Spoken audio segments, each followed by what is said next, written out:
அமுதமழை இணையதள வானொலியில் இலங்கையின் இன்பப்பட்டறை. வணக்கம், வந்தனம், நமஸ்தே, நமஸ்கார். அமுதமலை இணையதள வானொலியில் இலங்கையின் இன்பப்பட்டறை கேட்டுக்கொண்டிருக்கின்றோம். அழகு தமிழ் பேசும் அன்பு தமிழ் நெஞ்சங்களோடு இன்ப தமிழ் கதைக்க வந்திருக்கும் நான் இலங்கையிலிருந்து யோகி ராஜ். தற்காலத்தில் மனித வாழ்வின் உன்னத குறிக்கோளாக இருப்பது இறை சகவாசம் ஆகும். மனிதன் எத்தனை பொருளாதார வெற்றிகளையும் சமூக மரியாதைகளையும் பெற்றாலும் மன அமைதி மற்றும் ஆனந்தம் கிடைக்காது. அவை இறைவனோடு உள்ள நெருக்கமான உறவால் மட்டுமே கிடைக்கும். அந்த உறவுதான் இறை சகவாசம் என்று அழைக்கப்படுகின்றது. இறை சகவாசம் என்பது ஒருவரின் உள்ளத்தில் இறைவனை உணர்ந்து அவருடன் மனமார்ந்த நட்பு கொண்டிருப்பதாகும். இது வெறும் வழிபாடு அல்ல, இது ஒரு ஆன்மீக அனுபவம். ஒருவருக்கு இறை சகவாசம் ஏற்பட்டால் அவர் தனிமை எனும் துயரத்தை ஒருபோதும் உணரமாட்டார். இறைவன் அவருடைய வாழ்க்கை தோழனாக, வழிகாட்டியாக, ஆதரவாக இருப்பார். இறை சகவாசம் பெறுவதற்கு முதலில் மனதை தூய்மைப்படுத்த வேண்டும். காமம், கோபம், பேராசை போன்ற குற்ற வியாதிகள் மனதில் நிறைந்திருக்கும் போது இறைவனின் ஒளி அங்கு பிரதிபலிக்காது. அதனால் தவம், தியானம், நற்பண்புகள் ஆகியவற்றின் மூலம் மனம் பரிசுத்தமடைய வேண்டும். இதன் பின்பு தியானத்தின் வழியாக இறைவனின் நினைவில் மனம் நிலையாக இருப்பது இறை சகவாசம் என்ற நிலையை ஏற்படுத்தும். இறைவனுடன் சகவாசம் கொள்ளும் நபர் எப்போதும் சாந்தியிலும் சமநிலையிலும் இருப்பார்.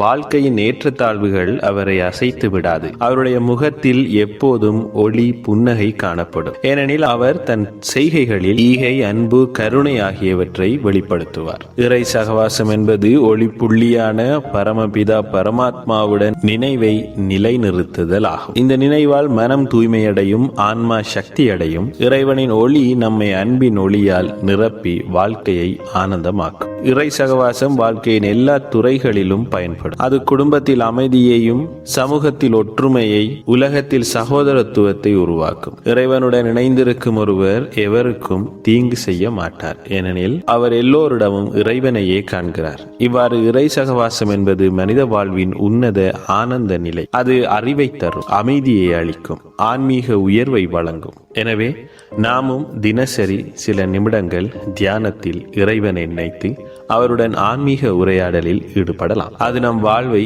சுகமாகவும் புனிதமாகவும் மாற்றும். இறை சகவாசம் என்பது இறைவனை வெளியில் தேடாமல் உள்ளத்தில் உணர்ந்து அவருடன் ஒன்றுபடும் நிலை. அந்த நிலையை அடைந்தவனே உண்மையான ஆனந்தவான் ஆவான். சிறகடித்து பறக்கும் சின்ன பறவையாகவும் வண்ண பறவையாகவும் இருக்கும் இலங்கையின் இன்பப்பட்டறையில் அடுத்த ஒரு மணித்தியாலத்தை சந்தோஷமாக கழிக்கலாம். அமுதமலையோடும் இறை சகவாசத்தோடும் இணைந்திருங்கள். தொடர்ந்து இணைந்திருங்கள். இது அமுதமலை இணையதள வானொலியில் இலங்கையின் இன்பப்பட்டறை. அடுத்ததாக நாம பார்க்க போற பதிவு, ஊருக்கென்று வாழ்ந்த நெஞ்சம் சிலைகளாகலாம். காலத்தால் அழியாத காவிய கவிஞன் கண்ணதாசனோடு ஆன்மீகம். ஊருக்கென்று வாழ்ந்த நெஞ்சம் சிலைகளாகலாம். கண்ணதாசனோடு ஆன்மீகம் பகுதியில் நாம் பார்க்க இருக்கும் பாடல் வரி, நமக்கு மேலே ஒருவனடா, அவன் நாளும் தெரிந்த தலைவனடா, தினம் நாடகமாடும் கலைஞனடா. அற்புதமான வரிகள். இதில் ஆழ்ந்த தத்துவமும் உண்மையான ஆன்மீக பொருளும் அடங்கி இருக்கின்றது. இந்த பாடல் வரிகள் ஒரு சாதாரண கவிதை அல்ல, அது வாழ்வின் ஆழமான உண்மையை வெளிப்படுத்தும் ஒரு ஆன்மீக தத்துவம். கவிஞர் கண்ணதாசன் தனது கவிதை மொழியின் வழியாக மனித வாழ்வை ஒரு நாடகம் என கூறுகின்றார். அதில் நாம் ஒவ்வொருவரும் நடிகர்களாக இருக்கின்றோம். ஆனால் அந்த நாடகத்தின் இயக்குனர் நம் மீது மேல் நிற்கும் ஒருவன், அதாவது அந்த கடவுள், அந்த பரமாத்மா. நாம் எல்லோரும் ஆன்மாக்கள், உடல் அல்ல. உடல் என்பது ஒரு ஆடை. ஆனால் அந்த ஆடையை அணிந்து நடிப்பவன் அதுவே ஆன்மா. ஆனால் அந்த ஆன்மாவுக்கு மேலாகவும் அனைவருக்கும் மேலாகவும் இருக்கிறவன் சிவ பரமாத்மா, ஒளி புள்ளியாக இருக்கும் அந்த நித்திய ஞானக்கடல் ஆவார். அவர்தான் நமக்கும் மேலே ஒருவன். அவர் எந்த உடலிலும் பிறப்பதில்லை, ஆனால் தெய்வீக அறிவால் நம்மை மீண்டும் தூய்மையாக்குகின்றார். மனிதன் தன்னை மறந்துவிட்ட போது கடவுள் வந்து அவனுக்கு அவனது உண்மையான அடையாளத்தை நினைவூட்டுகின்றார். அவன் நாளும் தெரிந்த தலைவன் என்ற வரியில் மிக ஆழமான அர்த்தம் உள்ளது. நாலு என்றால் கடந்த காலம், நிகழ்காலம், எதிர்காலம் மற்றும் பரம்பொருளின் நிலை. இவையெல்லாம் அறிந்தவன். அதாவது அவனுக்கே எல்லாம் தெரியும். நமது தத்துவமும் இதையே சொல்கிறது. பரமாத்மா திரிகால தரிசி என்று, அதாவது 3 காலங்களையும் 3 உலகங்களையும் அறிந்தவர். மனிதர்கள் தங்கள் தற்போதைய அனுபவத்தில் சிக்கிக் கொண்டாலும் கடவுள் முழு நாடகத்தையும் மேலிருந்து பார்ப்பவர். அவருக்கு இந்த பிரபஞ்ச நாடகத்தின் ஒவ்வொரு திருப்பமும் தெரியும். ஒவ்வொரு ஆன்மாவும் எந்த வேடத்தில் நடிக்கப் போகிறது என்பதையும் தெரியும். வாழ்க்கை என்பது உண்மையில் ஒரு பிரபஞ்ச நாடகம். அதில் ஒவ்வொருவரும் தங்கள் தனித்தனி வேடங்களில் நடிக்கின்றார்கள். சிலர் துக்கத்தின் வேடம், சிலர் சந்தோஷத்தின் வேடம், சிலர் தியாகத்தின் வேடம். ஆனால் அதற்கெல்லாம் பின்னால் இருப்பவன் மகா இயக்குனர், அந்த பரம பிதா சிவன். நாம் இதை வேர்ல்ட் டிராமா சைக்கிள் என்று கூறுகின்றோம். 4 யுகங்களை கொண்ட நித்திய சுழற்சி. சத்திய யுகம், திரேதா யுகம், துவாபர யுகம், கலியுகம் என்று இந்த நாடகம் நித்தியமாக சுழல். அதில் நாம் அனைவரும் நடிகர்கள். ஆனால் ஒரு நடிகன் தன்னை நடிகன் என்று மறந்து தன் வேடத்தை உண்மை என்று நம்பும் போதுதான் துன்பம் ஆரம்பமாகின்றது. நாம் இதையே மாற்ற முயல்கின்றோம். நீ யார்? நீ ஆத்மா. இந்த நாடகத்தில் உன் வேடம் தற்காலிகமானது. ஆனால் உன் உண்மை சுபாவம் சாந்தம், பாசம், தூய்மை என்பதாகும். தினம் நாடகமாடும் கலைஞனடா என்று கண்ணதாசன் சொன்னது ஒரு புனிதமான உண்மை. அந்த கடவுள்தான் அந்த கலைஞன். அவர்தான் இயற்கையின் ஒழுங்கையும் மனித வாழ்வின் வடிவத்தையும் உருவாக்கியவர். அவர் தனது அறிவின் ஒளியை நமக்கு அளிக்கின்றார். அதை ஏற்றுக்கொண்டால் நாம் இருளிலிருந்து வெளிச்சத்துக்கு வரலாம். கடவுள் ஞான கலைஞன் என அழைக்கப்படுகிறார். அவர்தான் இந்த உலகத்தின் மறுசீரமைப்பாளர். பழைய உலகை மாற்றி புதிய தெய்வீக உலகத்தை உருவாக்குபவர். நம் ஒவ்வொருவரின் மனதில் மாற்றத்தை ஏற்படுத்தி உலகம் முழுவதும் அமைதியை நிலைநாட்டும் ஆத்ம சித்திர கலைஞர். மனிதன் கடவுளை நினைவில் வைத்துக் கொண்டால் அதுதான் உண்மையான இறை சகவாசம். பிரம்மகுமாரிகள் ராஜயோகம் என்ற பாதையை இதற்காகவே நாம் காண்பிக்கின்றோம். ராஜயோகம் என்பது உடலற்ற பரமாத்மாவுடன் நினைவின் மூலம் இணைவது. இந்த நினைவே ஆன்மாவை தூய்மையாக்கும் தீயா. அந்த இணைப்பு மூலம் நம்முடைய கர்மங்கள் நன்கு சுத்தமாகுகின்றன, மனம் அமைதியாகுகின்றது. அதுவே நமக்கு உண்மையான ஆனந்தத்தையும் வாழ்வின் பொருளையும் அளிக்கின்றது. இந்த நாடகத்தின் முடிவில் மீண்டும் புதிய நாடகம் தொடங்கும். அதில் நாம் மீண்டும் தூய்மையான தெய்வீக ஆன்மாக்களாக பிறக்கின்றோம். அதுதான் சத்திய யுகம். அங்கு துன்பம், போராட்டம், பேராசை, பொறாமை என எதுவும் இல்லை. அங்கே ஒளி, அமைதி, அன்பு மட்டும் நிறைந்திருக்கும். இதற்காகவே கடவுள் இப்போது வருகின்றார். நம்மை நினைவு, நம்மை மாற்ற, உலகத்தை மீண்டும் புது உலகில் கொண்டு வர. முடிவில் நமக்கு மேலே அவன் இருக்கின்றான் என்ற பாடல் வரி நம்மை நினைவூட்டுவது நம் வாழ்க்கையின் நாயகன் நாம் அல்ல, ஆனால் நமக்கு மேலாக நிற்கும் அந்த ஒளி புள்ளிதான். நாம் அவருடன் இணைந்தால் வாழ்வின் அனைத்து கேள்விகளுக்கும் பதில் கிடைக்கும். நமக்குள் அமைதி பிறக்கும், அன்பு பெருகும், கர்மங்கள் சுத்தமாகும். அவர் நமக்குள் உள்ள கலைஞனை கூட எழுப்பி நம்மை புதிய உருவமாக மாற்றுகிறார். அதனால்தான் நாம் சொல்லும் ஆன்மீக செய்தி ஒரே ஒரு வாக்கியத்தில் சொல்லலாம். நீ நடிக்கிறாய், ஆனால் இயக்குவது அவர். அவர் நினைவில் நடி, நீயும் கலைஞனாவாய். அற்புதமான நாளில், அற்புதமான நேரத்தில், அற்புதமான கண்ணதாசனோடு ஆன்மீகத்தில் இணைந்திருந்தமைக்கு எமது நன்றிகள். தொடர்ந்து இணைந்திருங்கள். இது அமுதமலை இணையதள வானொலியில் இலங்கையின் இன்பப்பட்டறை. அடுத்ததாக நாம பார்க்க போற பதிவு, என்ன பிரச்சனை? என்ன பிரச்சனை? என்னதான் பிரச்சனை? என்ன பிரச்சனையா? பிரச்சனை என்னையா? எல்லாம் பிரச்சனை தான். இன்றைய என்ன பிரச்சனை பகுதியில் நாம் பார்க்க இருக்கும் கேள்வி, இது ஒரு தந்தையினுடைய கேள்வி. என் வீட்டில் அடிக்கடி தகராறுகள் ஏற்படுகின்றன. ஒவ்வொருவரும் தங்களது எண்ணத்திலேயே உறுதியாக இருக்கின்றார்கள். ஆன்மீக ரீதியாக இதை எவ்வாறு சமநிலைப்படுத்தலாம்? ஒரு குடும்பம் என்பது வெறும் உறவுகளின் சேர்க்கை அல்ல. அது பல உயிர்களின் எண்ணங்களாலும் உணர்வுகளாலும் ஆசைகளாலும் அனுபவங்களாலுமான ஒரு மன குடும்பம். வெளியில் அமைதியாக தோன்றினாலும் உள்ளுக்குள் பல நேரங்களில் மன கசப்புகள், கருத்து மோதல்கள், தகராறுகள் ஏற்படுகின்றன. ஒரு குடும்ப தலைவர் இவ்வாறான சூழ்நிலையில் கேட்கின்றார், என் வீட்டில் அடிக்கடி தகராறுகள் ஏற்படுகின்றன. ஒவ்வொருவரும் தங்களது எண்ணத்திலேயே உறுதியாக இருக்கின்றார்கள். ஆன்மீக ரீதியாக இதை எவ்வாறு சமநிலைப்படுத்தலாம்? இந்த கேள்வி ஒரு சிறந்த தொடக்கம். ஏனெனில் ஆன்மீகத்தில் ஒரு முக்கிய உண்மை கூறப்படுகிறது. பிரச்சனைக்கான தீர்வு பிரச்சனையின் வெளியே இல்லை, அது உன் உள்ளத்திலேயே உள்ளது என்பதுதான். நாம் போதிக்கும் ஆன்மீகத்தின் அடிப்படை உண்மை என்னவென்றால், நான் இந்த உடல் அல்ல, நான் ஆத்மா என்பதே ஆகும். ஆனால் இன்று பெரும்பாலான உறவுகளும் உடல் விழிப்புணர்வின் அடிப்படையில் தான் நடக்கின்றன. அவர் என் மனைவி, அவர் என் மகன், அவர் என் தந்தை என்று உடல் அடையாளம் மையமாக மாறும் போது என், உன், சொந்தம், அதிகாரம் போன்ற மனநிலைகள் வளர்கின்றன. அங்கே அன்பு குறைந்து அகங்காரம் உயர்கிறது.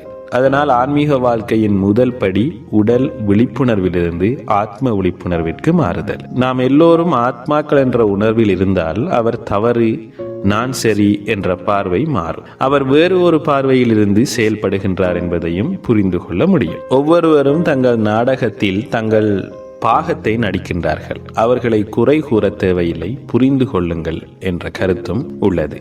இந்த உணர்வு மனதில் நிலைத்தால் கோபம் குறையும், மன்னிப்பு வளரும், அன்பு, பொறுமை, கருணை ஆகியவை இயற்கையாகவே வெளிப்படும். ராஜயோகம் என்பது கடவுளுடன் மனதின் இணைவு. இது வெறும் தியான முறை அல்ல, இது வாழ்க்கை முறை. இது மனதை வெளிப்புற அலைச்சலிலிருந்து இழுத்து உள் அமைதி எனும் கடலில் மூழ்கச் செய்கின்றது. ஒரு குடும்பத் தலைவர் தினமும் சில நிமிடங்கள் ராஜயோக தியானத்தில் அமர்ந்தால் அவர் மனம் தெளிவாகி சிந்தனைகள் ஒழுங்காக மாறும். அவர் அமைதியான மனநிலையிலிருந்து பேசும்போது அந்த அமைதியின் அலைகள் குடும்பத்தினரின் மனங்களிலும் பரவுகின்றன. பரமாத்மாவுடன் மனம் இணைந்தால் அவரிடமிருந்து அமைதி, சக்தி, அன்பு ஆகியவற்றை நாமே பெற முடியும். பின்னர் அந்த ஆன்மீக சக்தி நம் மூலம் மற்றவர்களுக்கும் சென்று குடும்ப சூழல் மெல்ல மாறத் தொடங்கும். குடும்பத்தில் உள்ள அனைவரும் தங்களது சிந்தனைகளின் வண்ணத்தில் இருப்பார்கள். யாரும் எப்போதும் நம்முடைய விருப்பப்படி நடக்க மாட்டார்கள். அந்த வேளையில் அவர்களை மாற்ற முயலாமல் பரமாத்மாவை, சிவனை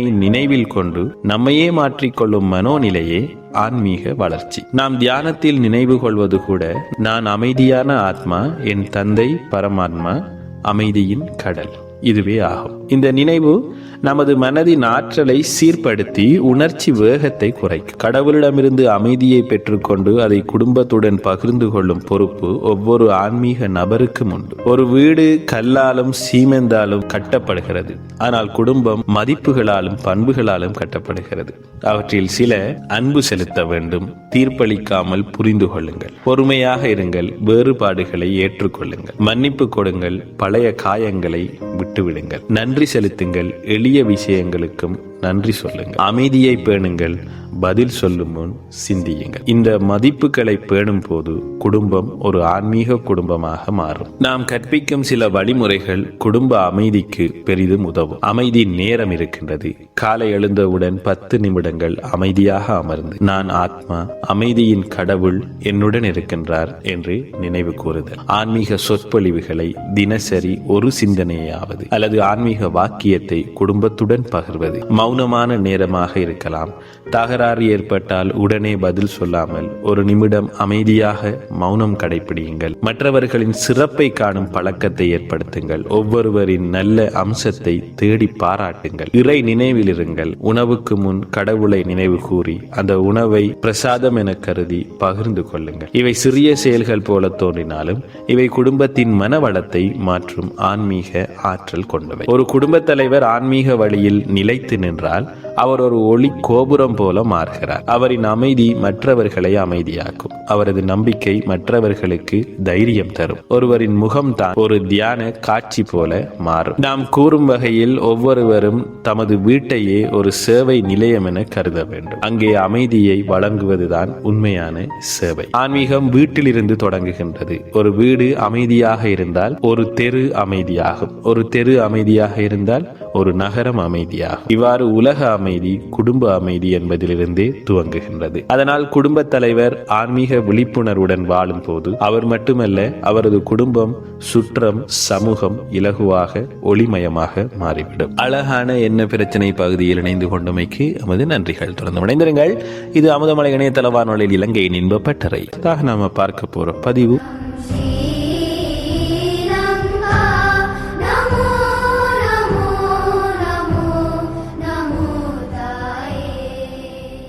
இன்றைய நம் ஸ்ரீலங்கா பகுதியில் நாம் பார்க்கவிருக்கும் இடம் இலங்கை வடமாகாணத்தின் கிழக்கு பகுதியில் அமைந்துள்ள முல்லைத்தீவு மாவட்டம் ஆகும். இயற்கை வளங்களாலும் வரலாற்று முக்கியத்துவத்தாலும் சிறப்பு பெற்ற ஒரு மாவட்டமாக முல்லைத்தீவு மாவட்டம் இருக்கின்றது. இயற்கை அழகையும் கடல் சூழ்ந்த வாழ்வியலையும் ஒருங்கே வெளிப்படுத்தும் தனித்துவமான நிலமாக விளங்குகின்றது. இந்த மாவட்டம் வடக்கில் கிளிநொச்சி மாவட்டத்தையும், தெற்கில் திருகோணமலை மாவட்டத்தையும், மேற்கில் வவுனியா மாவட்டத்தையும், கிழக்கில் இந்திய பெருங்கடலையும் எல்லையாக கொண்டுள்ளது. முல்லைத்தீவு மாவட்டம் இலங்கையின் மொத்த பரப்பளவிலான 2617 சதுர கிலோமீட்டர் பரப்பளவை கொண்டுள்ளது. இது கடலோர மாவட்டங்களில் ஒன்றாகும். கிழக்கே நீண்ட கடற்கரை பகுதியையும் மேற்கே அடர்ந்த காட்டு பகுதியையும் கொண்டுள்ளது. முல்லைத்தீவு மாவட்டத்தின் நில அமைப்பு பெரும்பாலும் சமநிலமாக உள்ளது. சில இடங்களில் சிறிய மலைத்தொடர்கள் மற்றும் மணல் மேடுகள் காணப்படுகின்றன. இந்த மாவட்டத்தின் முக்கிய நதிகள் நாயாறு, மாங்குளமாறு, முல்லைத்தீவு ஓடை போன்றவை ஆகும். இவை விவசாயத்திற்கு முக்கிய நீர் ஆதாரமாக இருக்கின்றது. இந்த மாவட்டம் கடல் மற்றும் நில வளங்களால் பெரிதும் வளமானது. கடற்கரை பகுதியில் மீன்பிடி தொழில் மிகச் சிறப்பாக நடைபெறுகின்றது. மேலும் உப்பு உற்பத்தியும் சில இடங்களில் நடைபெற்று வருகின்றது. உள்நாட்டு நிலங்களில் வேளாண்மை, குறிப்பாக நெல், பருப்பு, சோளம், எள்ளு, வெள்ளரி போன்ற பயிர்கள் பயிரிடப்படுகின்றன. முல்லைத்தீவு மாவட்டம் தொன்மையான வரலாற்றை கொண்டுள்ளது.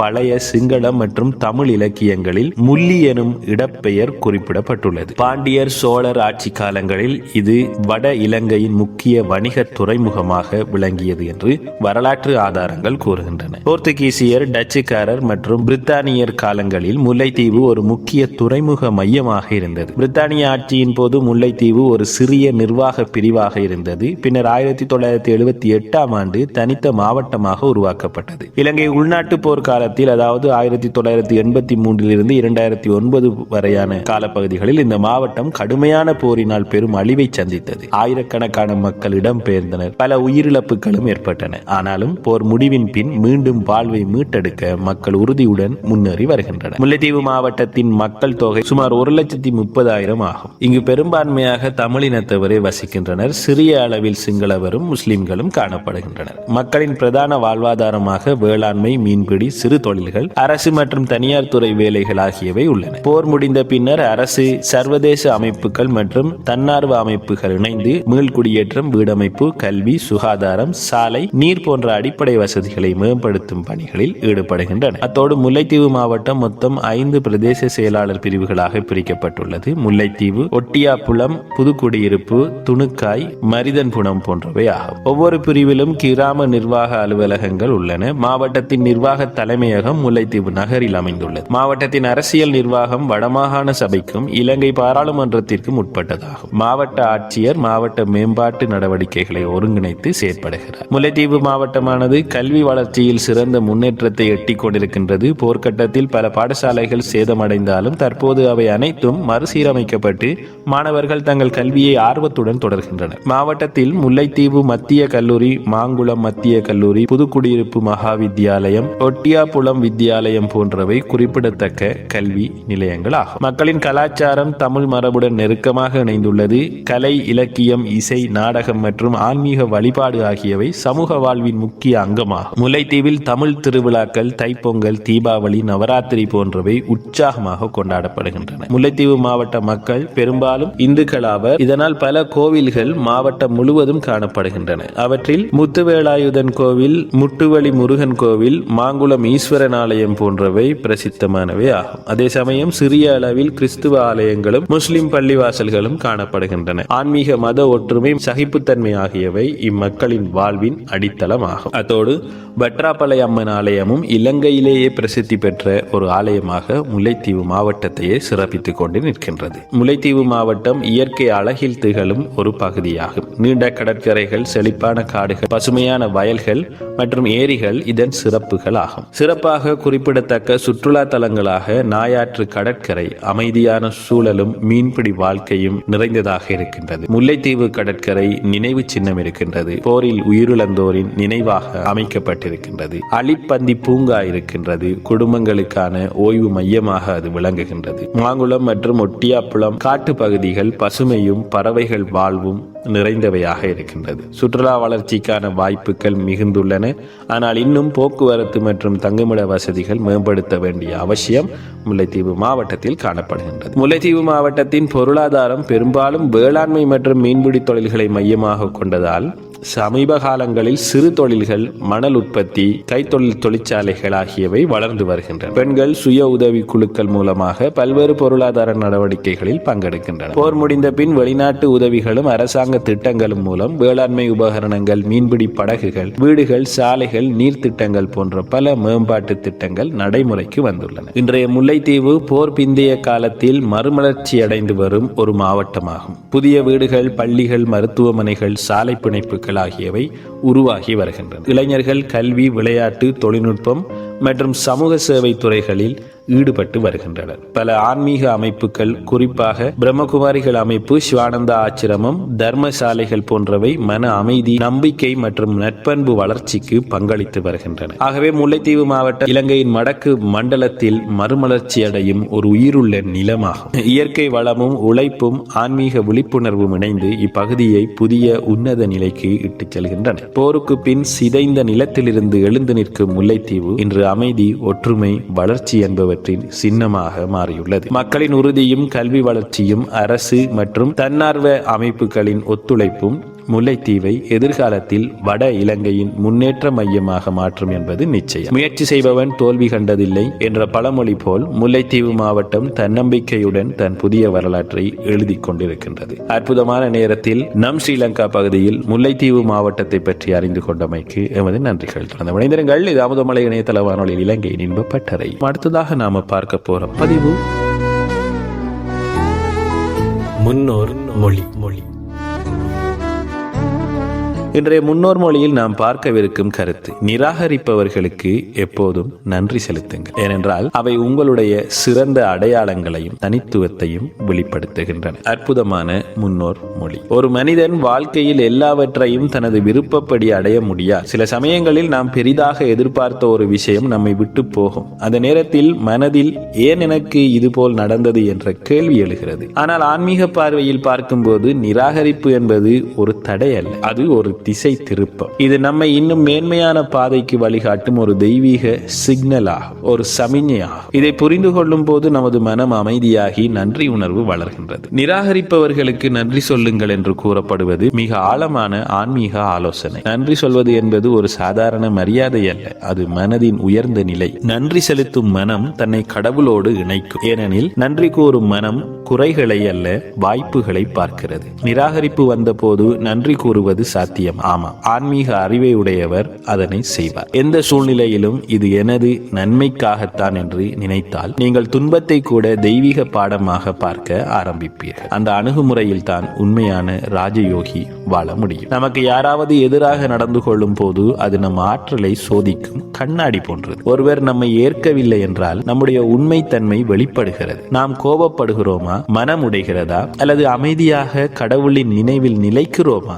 இதுதான் நாம் ஆன்மீக நிலையை அளவிடும் அளவுகோலாகும். அதாவது நிராகரிப்பு நம்மை யார் என்பதை வெளிப்படுத்தும் ஆன்மீக கண்ணாடியாகும். அந்த நேரத்தில் நம்மை அடக்கி கொண்டு இதில் எந்த ஒரு தெய்வீக பாடம் இருக்கின்றது என்று சிந்தித்தால் அது நம்மை உயர்த்தும். மிக பெரிய மரங்கள் ஆழமான வேர் கொண்டிருக்கின்றன. அதுபோல் நம்முள் மறைந்திருக்கும் தெய்வீக ஆற்றல் சோதனைகளால் தான் வெளிப்படும். நிராகரிப்பு என்பது அந்த ஆற்றலை வெளிக்கொணரும் ஒரு சாதனம். எடுத்துக்காட்டாக, சிலர் ஒரு வாய்ப்பை இழக்கும் போது தன்னம்பிக்கையுடன் புதிய பாதை அமைக்கின்றார்கள். அந்த புதிய பாதை தான் அவர்களின் தனித்துவம். ஒவ்வொரு ஆன்மாவுக்கும் ஒரு தனிப்பட்ட தெய்வீக பண்பு உள்ளது. அதை வெளிப்படுத்துவதற்காகவே சில கதவுகள் மூடப்படுகின்றன. அதனால் தான் இந்த செய்தி கூறுகின்றது, நிராகரிப்பு உங்கள் சிறந்த அடையாளங்களையும் தனித்துவத்தையும் வெளிப்படுத்துகின்றது. ஆன்மீக ஒவ்வொரு அனுபவமும் கர்மத்தின் ஒரு பகுதி. நாம் கடந்த காலத்தில் விதைத்த கர்ம விதைகள் இன்று அனுபவமாக வருகின்றன. அந்த அனுபவத்தை நன்றி உணர்வுடன் ஏற்றுக்கொள்வது கர்ம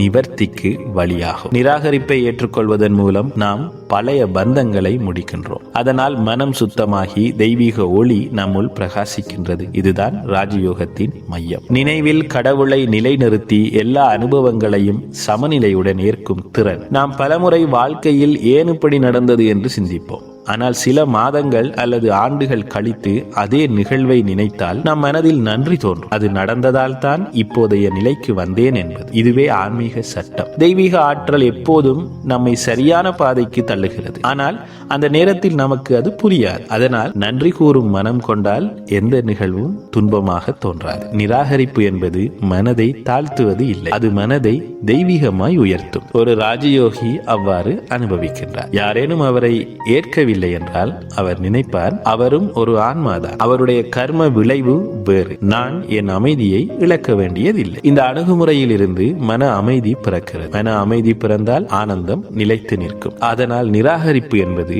ஆன்மாவை உடைப்பது அல்ல, வடிவமைக்கிறது. எமது பிரம்மகுமாரிகள் அமைப்பின் போதனைகளில் everything happens for a reason என்பது ஒரு அடிப்படை உண்மையாக இருக்கிறது. நாம் மீது வரும் ஒவ்வொரு அனுபவமும் கடவுளின் ஆசீர்வாதமே. சில நேரங்களில் அது கடினமாக இருக்கும், ஆனால் அதன் உள்ளே ஒரு மறைந்த நன்மை இருக்கும். ஒரு பூவின் வாசனை அதன் இதழ்களை திறந்த பிறகே வெளிப்படும். அதே போல் ஒரு ஆன்மாவின் நற்பண்புகள் அவனுக்கு எதிராக வரும் சூழ்நிலைகளில் தான் வெளிப்படும். முடிவாக நன்றி சொல்லும் குணம் ஆன்மீக சக்தியின் அடித்தளமாக இருக்கின்றது. நம் வாழ்க்கையில் நிகழும் ஒவ்வொரு நிராகரிப்புக்கும் நன்றி கூறுங்கள். அது உங்களை தெய்வீக வளர்ச்சிக்கு அழைத்து செல்லும். நன்றி கூறும் மனம் கடவுளுடன் இணைந்திருக்கும் மனமாகும். நீங்கள் நன்றி கூறும் போது உங்கள் மனம் அமைதியாகும், உங்கள் ஆற்றல் உயரும், உங்கள் முகம் பிரகாசிக்கும், உங்கள் ஆன்மா கடவுளின் ஒளியை பிரதிபலிக்கும். அதனால் நம் வாழ்வின் ஒவ்வொரு இல்லை என்ற பதிலும் ஒரு புதிய ஆமெனும் தெய்வீக வாய்ப்பாக பார்க்கலாம். சுருக்கமாக சொன்னால் நிராகரிப்பு ஒரு சோதனை அல்ல, ஒரு திசை திருப்பம். நன்றி சொல்லும் மனம்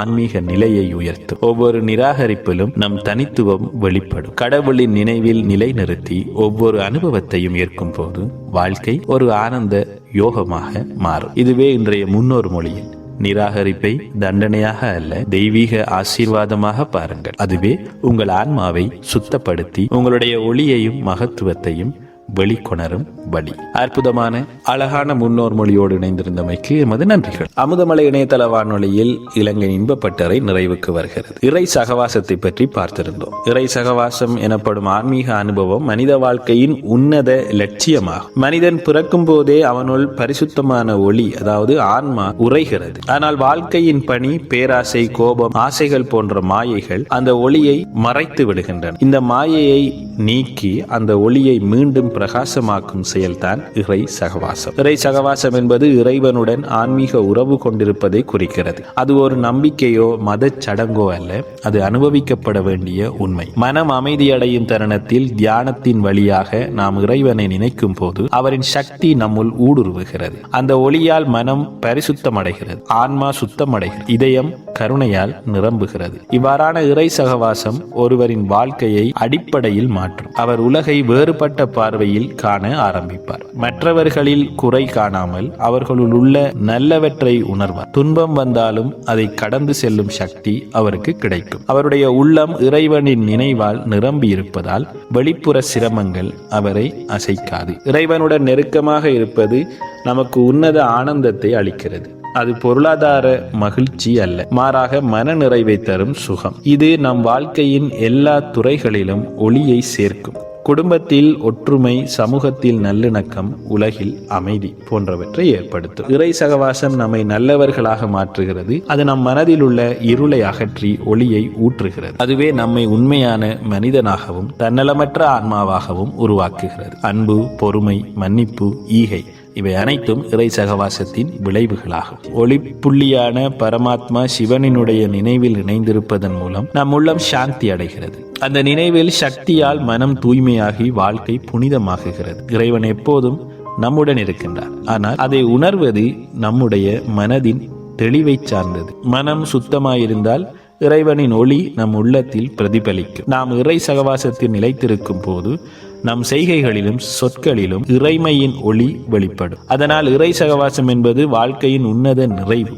அது மனிதனை உலகியலான மாயைகளிலிருந்து மீட்டு பரம்பொருளோடு ஒன்றுபடும் நிலைக்கு அழைத்துச் செல்கிறது. தினசரி சில நிமிடங்கள் தியானம் செய்து இறைவனை நினைப்பது அந்த சகவாசத்தின் பாதையை நமக்கு திறக்கும். முடிவாக இறை சகவாசம் என்றால் இறைவனை வெளியில் தேடுவது அல்ல, அவர் நம் உள்ளத்திலே இருக்கின்றார் என்பதை உணர்ந்து அந்த உணர்வில் வாழ்வதுதான். அந்த நிலையை அடைந்தவனே உண்மையான ஆனந்தவான் ஆவான். ஆகவே தொடர்ந்து அமுதமலையோடும் ஆன்மீகத்தோடும் இணைந்திருங்கள். அகல பரந்த வானத்தில் சின்ன சிட்டுக்குருவிகளாய் சிறகடிக்க வந்த எமது இலங்கையின் இன்பப்பட்டறை நிறைவுக்கு வருகிறது. அழகு தமிழ் பேசும் அன்பு தமிழ் நெஞ்சங்களோடு இன்ப தமிழ் கதைத்து முடித்து விடைபெறும் நான் இலங்கையிலிருந்து யோகி ராஜ். தொடர்ந்து இணைந்திருங்கள் உறவுகளே. இது அமுதமலை, ஆனந்தத்தின் அலை.